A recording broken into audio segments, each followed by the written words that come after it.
El uso adecuado del módulo de servicios es crucial para una gestión eficiente y automatizada de tus productos y servicios combinados.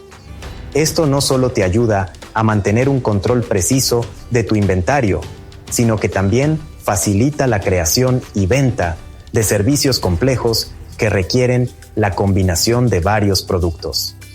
Para utilizar adecuadamente el módulo de servicios en BOSYS, sigue estos pasos. Accede al menú principal, selecciona Servicios y luego Catálogo. Aquí encontrarás una interfaz diseñada para administrar tus servicios de manera eficiente. Si deseas agregar un nuevo servicio, dirígete a Más opciones y haz clic en Agregar. En el formulario que aparece, llena los campos solicitados tomando en cuenta la información general del servicio y su configuración específica. En la sección de servicios, puedes configurar aquellos productos de tu inventario que no se venden de manera unitaria. Por ejemplo, si ofreces un desayuno que incluye 2 huevos, 5 onzas de frijol, media onza de queso y 2 panes, es importante crear un servicio para la venta que combine estos productos del inventario.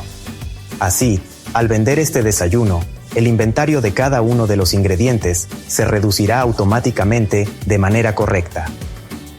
Para este propósito, en la ficha del servicio para la venta, encontrarás espacios rellenables como el código interno y el código de barras. Esto es útil en situaciones como una ferretería que desea vender un conjunto de tuercas o 10 libras de tornillos, por ejemplo. El módulo de servicios en BOSYS también incluye varias herramientas adicionales que facilitan la gestión de ventas. Estas herramientas son: Análisis de ventas y compras. Proporciona datos detallados sobre el rendimiento de tus servicios. Lectura de Cardex. Permite el seguimiento detallado de los movimientos de inventario relacionados con los servicios. Generación de enlaces de pago. Facilita el proceso de cobro al permitir la creación de enlaces de pago directos para los clientes. Impresión de códigos de barras. Optimiza la gestión y venta de servicios a través de la impresión de códigos de barras. Aprovechando estas herramientas, puedes mejorar la precisión en el seguimiento de inventarios, optimizar los procesos de ventas y ofrecer un mejor servicio a tus clientes.